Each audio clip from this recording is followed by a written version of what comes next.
A young deer lived deep in a quiet forest. Every morning he would walk to a small pond and admire his reflection. More than anything, he loved his antlers.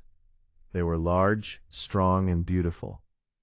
Whenever other animals passed by, he would stand taller, proud of how impressive he looked. He secretly believed his antlers were the reason he mattered.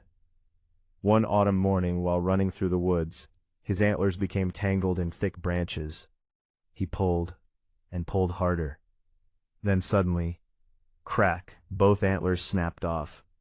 The deer stumbled backward and stared at the ground. His pride, his identity, gone. For days he hid from everyone. He avoided the pond. He avoided the animals. He avoided his friends.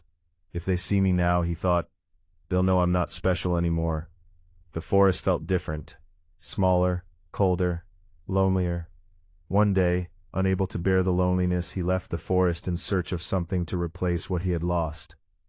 He wandered far and saw an eagle soaring high above the mountains.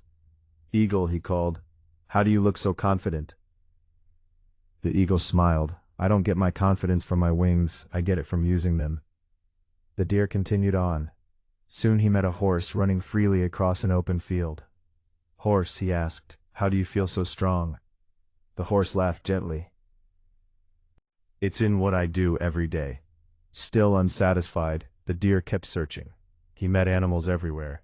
Some were fast, some were powerful, some were admired by others, but none could give him what he wanted. Weeks passed, and every answer left him feeling emptier than before. Eventually, exhausted and disappointed, he returned home. His mother was waiting for him. She listened quietly as he told her everything: his fear, his shame, his endless search. When he finished, she simply said, "Walk with me." They walked to the same pond he had avoided for weeks.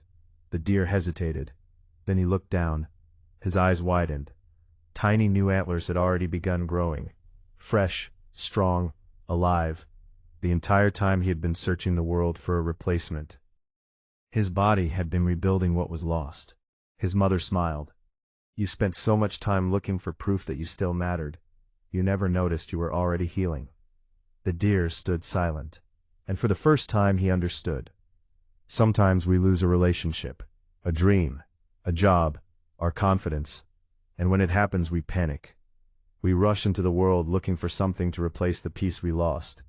We chase approval, validation, attention, anything that makes us feel whole again. But healing rarely comes from outside. Most of the time it's already happening inside us, quietly, patiently, one small step at a time. Just because you can't see growth doesn't mean growth isn't happening. The deer thought he was broken, but the truth was simpler. He was rebuilding, and maybe, so are you.